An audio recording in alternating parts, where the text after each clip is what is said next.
Well, today's verse is a verse that was at the heart of the text that I preached from this past Sunday. It's from Deuteronomy chapter 30, verse 19, where Moses, in his third and final speech to the Israelites, says, "I call heaven and earth to witness against you today that I have set before you life and death, blessings and curses. Choose life so that you and your descendants may live." For those of you who heard my sermon, you know that I talked about reverence for life, choosing life and having reverence for life in three significant areas. The first being having reverence for our own life and the importance of not living thoughtlessly, carelessly, aimlessly, but living with intention and reverence so that we can get the greatest possible value out of our one and only life. Secondly, I spoke about the importance of, if we want to have people to have reverence for our life and we want to reverence our life, we need to revere or have reverence for every other life, every other human life, without any qualification, from the very beginning to the very end.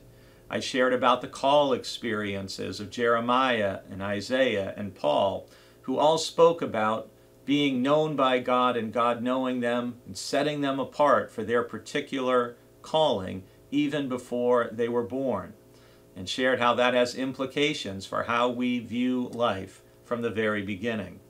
And we also shared that it's important for us to extend a reverence for life to from the very young and the unborn to the very old, to the poor, to the infirmed, to people dealing with any kinds of issues in any nation, anywhere in the world.